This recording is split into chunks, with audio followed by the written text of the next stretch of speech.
केवी news में आपका स्वागत है। मैं महक मुदस्सिर आपके साथ। Don't panic in this pandemic, be a part of solution not the problem. Get your covid shots. Covid से मरने वाले लोगों का अंतिम संस्कार करने के लिए मंडी मोहल्ला के मुस्लिम समुदाय के कब्रिस्तान में रकम भरकर अंतिम संस्कार करने पर रोक लगाने की मांग। 12 अगस्त 2020 को एसडीपीआई ने प्रशासन से मांग की थी कि कोविड से मरने वाले लोगों के लिए एक अलग जमीन का प्रबंध करें, जो अब तक होने से रहा। कोविड के बढ़ते मामलों को लेकर सरकार के दिए हुए नियमों का पालन करते हुए अंतिम संस्कार करें। इसी चिंता को लेकर social democratic party of India के जिला अध्यक्ष अमजद खान, जिला उपाध्यक्ष रफतुल्ला खान और मैसूरू के सचिव मोहम्मद जहीर ने आज एक प्रेस मीट की। अस्सलाम वालेकुम रहमतुल्लाहि व बरकातुहू। उम्मीद है आपको और आपके घर वाले दोस्त अहबाब सभी खैर खैरियत से हैं इंशाअल्लाह। तो मैसूर में जो पिछले साल दुनिया भर में जैसा आया था, उसी तरीके से मैसूर में भी कोविड का कहर आया था। इस पहले लहर में जो है वेव 1 कोविड में बहुत ही एहतियात तरीके बरते गए हैं डिस्ट्रिक्ट एडमिनिस्ट्रेशन की तरफ से, और उसके जो भी इम्प्लीमेंटिंग एजेंसियां हैं उन्होंने पूरा बहुत सख्ती के साथ बहुत कुछ गाइडलाइन दिए, और उसका जो भी गाइडलाइंस था उनको इम्प्लीमेंट करने में बहुत सख्ती के साथ मैदान में थे। इसके सिलसिले से अवाम भी पूरा भरपूर उनका तायद करिए, उनके साथ थी, मान कर भी चले ताकि वबा ना फैले। ये जो इस मौजूदा दौर में दूसरी लहर जो आई है वो पिछले वाले से ज़्यादा खतरनाक है, ये साबित भी हो रहा है। पिछले साल 14-15 दिन अगर आप देखो, होम आइसोलेशन में रहो, अगर हालत ठीक होगी तो ठीक है, वरना आपको फ़ौरन आके आगे के इलाज के लिए एडमिट हो, ऐसा कुछ बोला जाता था। और वो 14 दिन में बहुत सारे पेशेंट ठीक भी हो जाते थे। मगर इस साल जैसे ही आपको कुछ भी सिम्टम लगे, फ़ौरन इलाज की तरफ रुख करो करके गवर्नमेंट की तरफ से कहा जा रहा है। और देखा ये भी जा रहा है अगर इसमें 3-4 दिन भी हम ताख़ीर करें तो हालत बिगड़ कर जनरल बेड, O2 बेड, ये भी नहीं, डायरेक्ट ICU बेड के लिए हम ढूंढ लेके फिर रहे हैं, अवाम में हमें दिखने को मिल रहा है। तो गवर्नमेंट से जो एक्सपर्ट कमेटी इस सिलसिले से बिठाई गई है, वो भी इस सिलसिले में बहुत ज़्यादा एहतियात बरतने के सिलसिले से लोगों को एक सुधारी हुई गाइडलाइन जारी किए हुए हैं। उसके साथ साथ वही एक्सपर्ट कमेटी कम्युनिटी स्प्रेड होने के अंदाज जो भी है उसको भी उस सिलसिले से भी वो क्या है लोगों के सामने बात रखे हैं, एक्सपर्ट कमेटी अंदेशे रखे हैं। उसके साथ साथ थर्ड वेव आने का, थर्ड वेव में बच्चों को, खासकर थर्ड वेव टारगेट हो सकते हैं बच्चे, ऐसा भी अंदेशा उन्होंने पेश किया है। इन तमाम चीज़ों के चलते हुकूमत लॉकडाउन एक्सटेंड करने का और सख्ती के साथ उसके जो भी लॉकडाउन के तौर तरीके हैं उसको और सख्ती के साथ इम्प्लीमेंट करने का सोच रही है। तो ऐसे में हमारे जिम्मेदार, खासकर इलेक्टेड रिप्रेजेंटेटिव जो हैं, उनकी जिम्मेदारी बनती है कि ये कम्युनिटी स्प्रेड से हमारे कम्युनिटी को कैसे हम बचा सकें और इससे कैसा बचना है। इस सिलसिले में डिस्ट्रिक्ट एडमिनिस्ट्रेशन के साथ, मेडिकल जो भी एक्सपर्ट हैं उनके साथ, और जो भी इन कामों में बहुत सारे लोग लगे हुए हैं उनके साथ एक मेल मिलाप के साथ, एक कोऑर्डिनेशन के साथ बैठकर बात करके, राबिता बनाकर बहुत अच्छी तरीके से कम्युनिटी को कम्युनिटी स्प्रेडिंग से बचाने का प्लान बनाना है, उसको अंजाम में लाने का सोचना है। मगर इसके बरखिलाफ यहाँ मैसूर में पिछले 2 दिन से ऐसा लग रहा है कि ज़्यादा एहतियात बरतने के बजाय खुली छूट दी गई है, ऐसा लग रहा है। तो इसमें क्या हो रहा है, एक जो कोविड में इंतकाल फरमाते हैं, इन लोगों को जो बरियल सर्विस है इसके सिलसिले से कुछ ज़्यादा जो है एहतियात के साथ बरियल किया जाता था। मगर 2 दिन पहले कुछ वीडियोस निकले हैं जिसमें यह कहा जा रहा है कि गवर्नमेंट के गाइडलाइंस जो भी हैं उसको नज़रअंदाज करते हुए आप कहीं भी क्या है दफना सकते हैं, आप लोग आ सकते हैं दफन के लिए वगैरह वगैरह कहा जा रहा है वीडियो में। इस सिलसिले में जब हम डिस्ट्रिक्ट एडमिनिस्ट्रेशन के साथ राबिता करें, बात किए, तो वो इससे बिल्कुल अवेयर नहीं है। ये वीडियो कैसे आ रहा है, क्या आ रहा है, वही परेशान है। और वो कह रहे हैं कि ये बिल्कुल गाइडलाइंस के खिलाफ है, यानी एक अफवाह है। मगर हम आपके सामने आए, मीडिया के सामने आए, आवाम के साथ कुछ बात रखें। इससे पहले हम कल एक दिन पूरी हमारी टीम जो भी कोविड में काम कर रही है वो ऑब्जर्वेशन में रही कि कैसा काम चल रहा है। तो दिखने में ये आया कि बाढ़ आ रहे हैं। जो एक नंजनगुड़ ऊटी रोड में जो कब्रस्तान था वहाँ वो बंद कर दिए हैं। यहाँ टिप्पू सर्कल में जो तहफ़्फ़ुज़ कब्रस्तान कमेटी जो है उसकी निगरानी में जो भी कब्रस्तान है, बड़ा कब्रस्तान, वहाँ मदफून के लिए इजाज़त दिया गया। तो ये सहूलत के हिसाब से ठीक है, मगर जिस तरह पिछले साल गाइडलाइंस फॉलो किए जाते थे ये बार बिल्कुल नहीं हो रहे। कल हम पूरा इसका जायज़ा लिए तो एक कोविड के जो इंतकाल फरमा गए उनके फैमिली को भी कुछ फाइनेंशियल बर्डन दिखने में आ रहा है। उसी के साथ साथ खुली छूट के वजह से कम्युनिटी स्प्रेडिंग का भी अंदेशा ज़्यादा हुआ है। इन बातों को लेते हुए हमने हुकूमत के साथ कुछ हमारी मांगे आपके ज़रिए रखना चाह रहे हैं। उसमें पहला मांग यह है कि एक डेसिग्नेटेड कब्रस्तान फौरी तौर पर अलर्ट किया जाए, वहाँ दफन का काम शुरू हो अलहदा से। अच्छा। तो इसके लिए पिछले साल यानी 12 अगस्त 2020 को डीसी को एक मेमोरेंडम एसडीपीए की तरफ से दिया गया, देकर उनसे अपील की गई कि आप डेसिग्नेटेड एक अलहदा से कब्रस्तान इसके लिए दे दें, जो यहाँ टिप्पू सर्कल के बड़े कब्रस्तान में जो भी जगह दी गई थी वो ख़त्म होने के आ रही है। और इस सिलसिले में आपने जिला पंचायत ऑफिस में जो एक मीटिंग बुलाई थी, वहाँ ये मांग आया कि वो कब्रस्तान भर रहा है, दूसरा कब्रस्तान देना है। ये एसडीपीए की तरफ से ही मांग आया था, आपने कबूल भी किया था। मगर इस रुख में आप कुछ भी अभी तक किए नहीं हैं। फ़ौरन इस रुख में काम शुरू करें। ये हमें हमारे तरफ से एसडीपीए की तरफ से 12 अगस्त 2020 को एक मेमोरेंडम खुद मिलकर दिया गया था।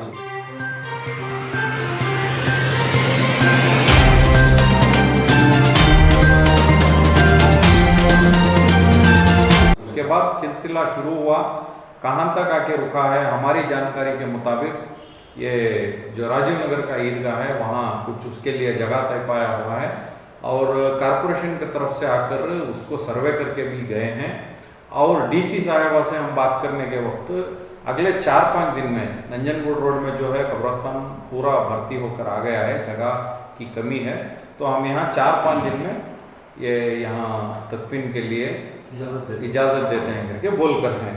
ये 4-5 दिन जाकर आज को 15 दिन हो गए, तो अभी तक उस कोई कार्रवाई शुरू नहीं हुई है। हम गुजारिश करते हैं कि फ़ौरन से फ़ौरन जो भी अलाटेड लैंड है वहाँ बरियल के लिए इजाज़त दे दें और तब तक के लिए जो भी जहाँ भी वो चाहे टिप्पू सर्कल का कब्रस्तान हो या दूसरे दीगर कब्रस्तान हो, वहाँ पर पूरी निगरानी के साथ जो भी कोविड गाइडलाइन है, जिस तरीके से पिछले साल किया जाता था उसी तरीके से एक डेसिग्नेटेड जगह उसको तय किया जाए और पूरी निगरानी के साथ लोगों को कंट्रोल में रख के पाबंदी के साथ वहाँ दफन के लिए इजाज़त दी जाए। दूसरा जो है, कोविड के चलते वफात पाए हुए लोगों से जो फीस इकट्ठा करी जा रही है कब्रस्तान कमेटी में, इसको माफ़ किया जाए। तो अब तक कोई चार्जेस नहीं थे, फ्री ऑफ कॉस्ट हो रहा था।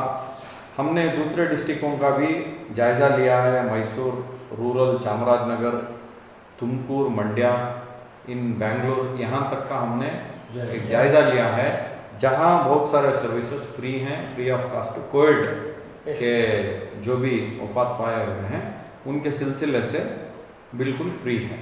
मगर यहाँ तकरीबन 4 से 5 हज़ार मैसूर कब्रस्तान में खर्चा आ रहा है। 2200 रुपये कब्रस्तान के घर खुदवाने के लिए कुछ चार्जेस लगा रहे हैं और 800 रुपये कफन के कपड़े के लिए लगा रहे हैं और वो कुछ सिल पत्थर वगैरह होना तो उसके लिए 1000, ऐसा कुछ खर्चा आ रहा है।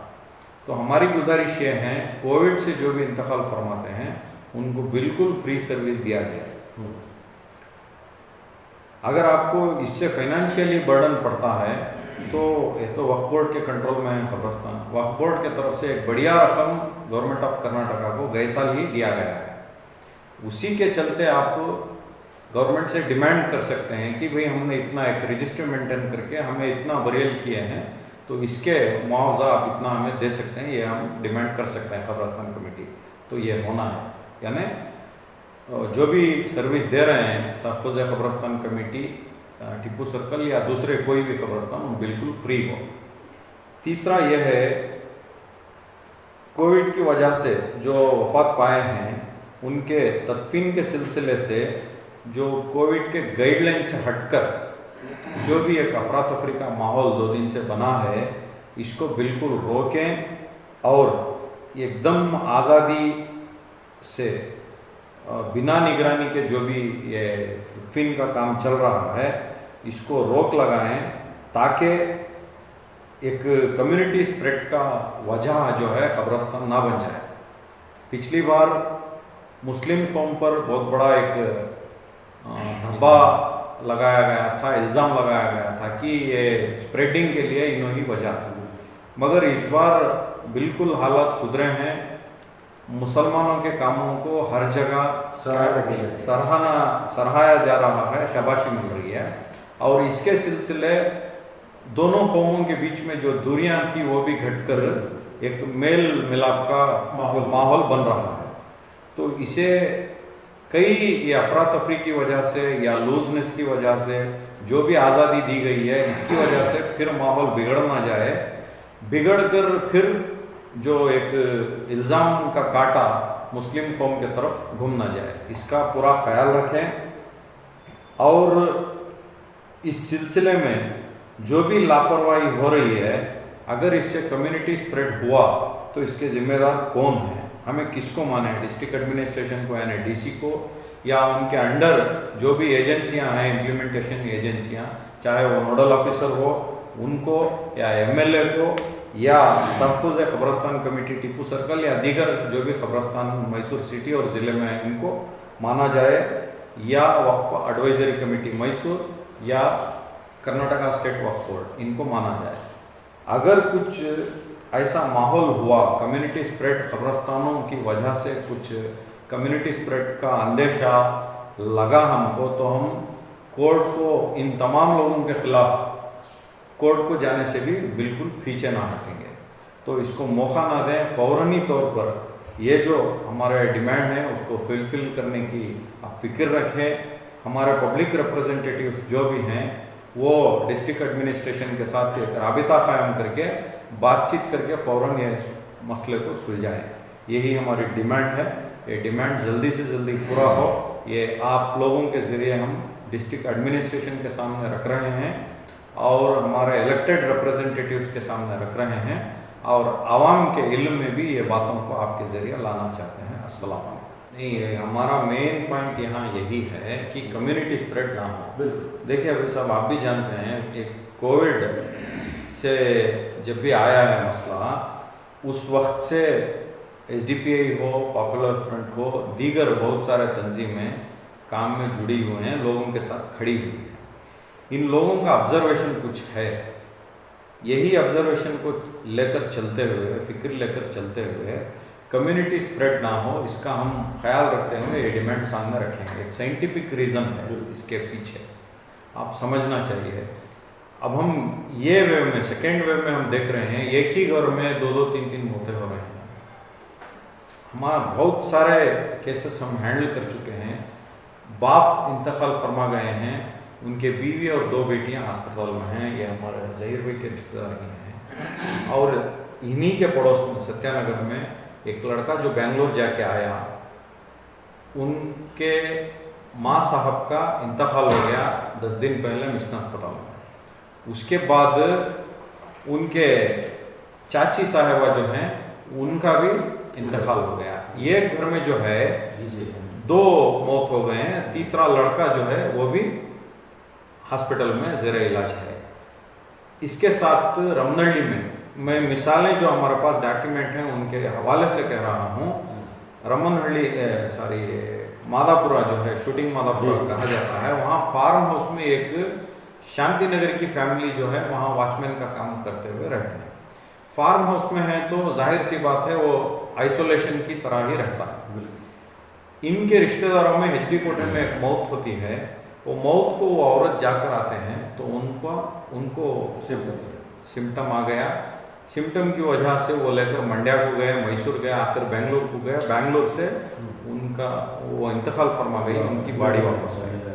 तो मैं उनसे पूछा कि ये अगर आइसोलेशन में है, एक फार्म हाउस में है, तो इनको ये कैसा हुआ? तो ये बोले कि वहाँ गए थे मौत मट्टी के लिए HD कोटे में, वहाँ से इनको कोविड लगा है, ऐसा उनके फैमिली वालों ने कहा।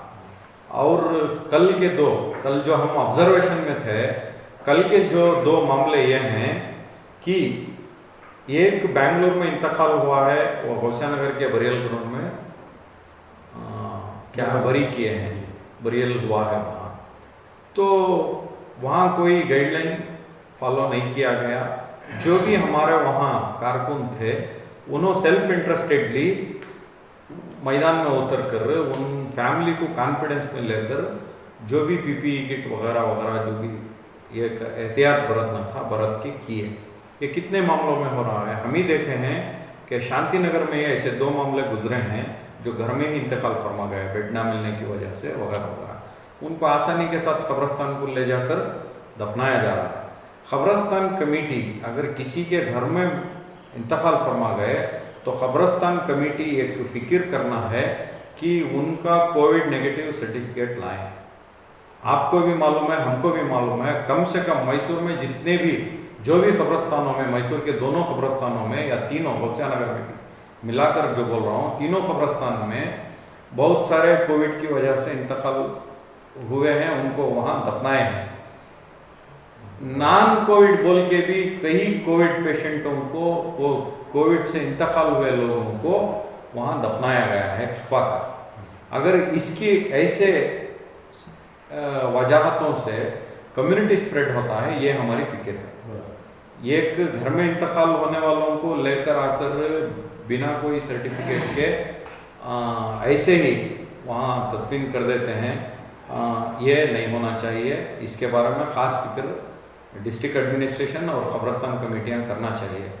दूसरा, ये जो 2 दिन से ऐसे ही खुली छूट मिली है, इसको खुली छूट से बिल्कुल हटाते हुए पूरी निगरानी के साथ, पाबंदी के साथ जो भी गाइडलाइन है उसको फॉलो करते हुए वहाँ क्या है तदफीन का काम हो। ये हमारा डिमांड इसलिए है कि मौत स्प्रेड होकर हॉस्पिटलों को फिरना या मौत का शिकार होना, इससे हमारी कम्युनिटी बचे, यही फिक्र लेके हम आपके सामने बात रखें। ये अमजद भाई, आप बोलने का मकसद क्या है? तो जो हॉस्पिटल्स को जाको नेगेटिव पेशेंट कर वो घर में ले लगा कर इंतकाल होता ना, ऐसे पेशेंट को सर्टिफिकेट लेकर जाने का है कब्रिस्तान को। जो घर में नॉर्मल ऐसा इंतकाल होती है उनको की भी ज़रूरत नहीं है। जो हॉस्पिटल में क्रिटिकल होकर जाती ना, उन्हों घर में लाकर उनको सर्टिफिकेट की ज़रूरत है, क्योंकि इससे है ना सिम्टम्स दूसरे को भी फैलता। ये ज़रा कम्युनिटी स्प्रेड का बहुत बड़ा प्रॉब्लम हो रहा है। ऐसा नहीं है, उनके नज़रों को अल्लाह ने अपने तरफ से बदलाया है। ये पॉपुलर फ्रंट हो, SDPI हो, या कोई भी हिंदुस्तान के कई कोने में जो भी मुस्लिम तंजीम है, एक इंसानियत के नाते काम कर रहे हैं, काम करते थे, कर रहे हैं, आगे भी करेंगे।